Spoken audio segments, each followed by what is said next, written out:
Hello everybody and welcome back to another video.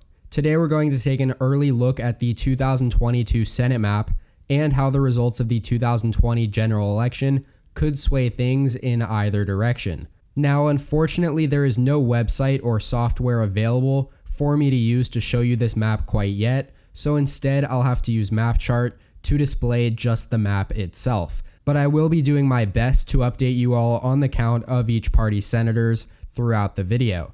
All of the blue states that you see on this map represent a Democratic incumbent that is likely to be running for re-election, while all of the red states represent Republican incumbents likely to run for re-election as well. In the two yellow states, Arizona and Georgia, we don't know exactly who will be the incumbent. In Arizona, it'll either be Democrat Mark Kelly or Republican Martha McSally, depending on who wins in that special election Senate race this November. And in Georgia, likewise, it'll be whoever is victorious in that special Senate election. It could be Republican sitting Senator Kelly Loeffler, Republican Congressman Doug Collins, Democratic Reverend Raphael Warnock, or another Democrat, Matt Lieberman. Then in North Carolina, the deeper red classification denotes a Republican incumbent, Senator Richard Burr, who we know is retiring and not running for another term. And with all of that having been cleared up, let us label in white all of the races that will be competitive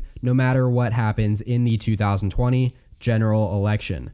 Arizona, Wisconsin, Ohio, Pennsylvania, New Hampshire, North Carolina, Georgia, and Florida. So that makes 8 states as of right now that will be toss-ups in 2022. Notably, at least 5 of these seats are currently held by the Republican Party. Georgia is also likely to have a Republican incumbent as well, which effectively makes it 6 of these 8 states. The lone 2 exceptions are New Hampshire and most likely Arizona as well, if we assume Mark Kelly wins there this year. You may also notice that I've left 3 traditionally competitive states, Nevada, Colorado, and Iowa, off of the toss-up list. And that is because I believe the incumbents in each of these states are too popular as of right now to classify them as fully vulnerable. Now, Catherine Cortez Masto's seat in Nevada is actually a borderline toss-up, and I am considering changing my mind and putting it as white just because of how far out we are right now from this entire cycle. Ultimately, it will end up depending on the strength of the Republican challenger there, but out of caution, I will put it as toss-up on this map. However, Michael Bennet in Colorado won his race pretty convincingly in 2016, and with Colorado expected to move further and further left, I just don't see him running into any issues with his re-election bid in 2022.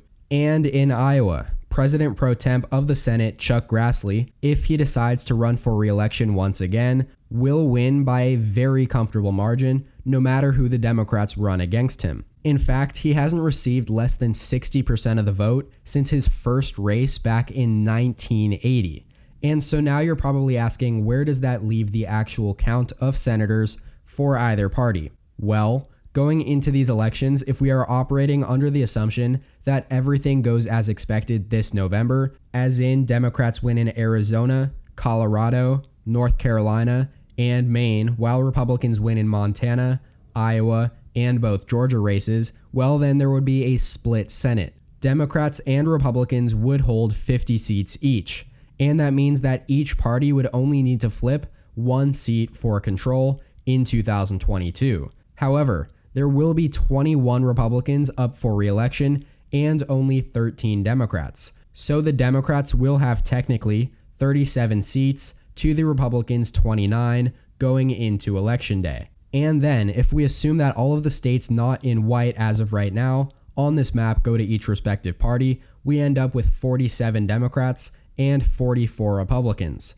And that right there indicates that the 2022 Senate map is very favorable for the Democratic Party, no matter the outcome of the presidential race in 2020. But with that being said, we can now begin to call these races. In scenario number 1, Donald Trump is re-elected to a second term as President of the United States, shocking everybody once again, just like he did 4 years ago. However, if this is the case, the Republicans can kiss control of the Senate completely goodbye, and Trump's last 2 years in office will be very similar to President Barack Obama's. It should be expected that there will be a blue wave in the 2022 midterms at least twice the size of 2018's if this happens. And I would expect the Democrats to make significant gains because of it in the House and on this Senate map. Catherine Cortez Masto, Mark Kelly, and Maggie Hassan will all cruise to re-election, securing at least 50 seats for the Democratic Party. Now the rest of the map really depends on the strength of the opposing candidates. If the Democratic Party does anywhere near as good of a job as they have in 2020 with these candidates, they will be able to pick up a ton of seats. Republican incumbent Senator Pat Toomey will definitely lose in Pennsylvania to whoever the Democrats nominate in this scenario, making that the first flip. And with Richard Burr retiring in North Carolina, the Republicans won't have an incumbent, making it an extremely possible pickup as well. And in Wisconsin, with a strong candidate, I would bet this is another seat Democrats can flip due to high turnout. And so with these three flips, the Democrats now hold 53 seats. But Ohio, Georgia, and Florida will be a lot tougher, and the Democratic candidate there will have a much higher hill to climb. Incumbents Rob Portman of Ohio and Marco Rubio of Florida both won comfortably in 2016, and I personally believe that they would manage to hold on even in as lopsided as these midterms are bound to be. And so that leaves Georgia as our final state. We don't know yet whether Kelly Loeffler or Doug Collins will be the incumbent. Now, Collins would probably have a better chance at holding on to this seat than Loeffler, but depending on how he is viewed during his 2 years in office before the election could very well determine the outcome of this race. Furthermore, the Democrats would also have to field a very strong candidate who can fundraise a lot of money, possibly Stacey Abrams. Either way, I just find it so hard to predict this race so early on, but as of right now, I'm just going to keep it in the Republican hold column. And that does it for the map following Donald Trump's re-election. The Democrats hold 53 seats to the Republicans' 47.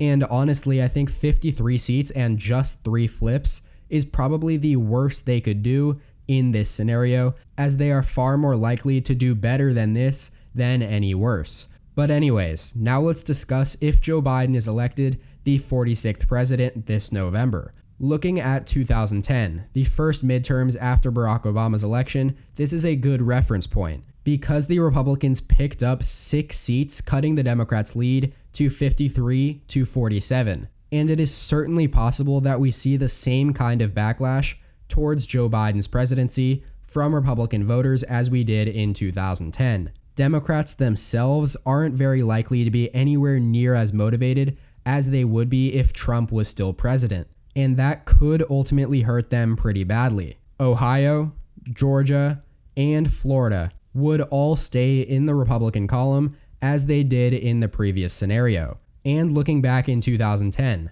Pat Toomey of Pennsylvania and Ron Johnson of Wisconsin, in their first elections when they weren't incumbents, both won their races by 4 and 3 points respectively. And they both faced pretty strong Democratic candidates as well. So now in 2022, as 2-term incumbents, I would imagine they'd both hold on to their seats in this scenario as well. And while we don't necessarily have the same dynamic in North Carolina, because incumbent Richard Burr is retiring, I still don't see there being enough excitement from Democratic voters in the state to flip this seat over to the Democratic column. And so that shores up all of the Republican-held seats, and now we only have 3 states, Arizona, Nevada, and New Hampshire, that the Republicans could possibly flip.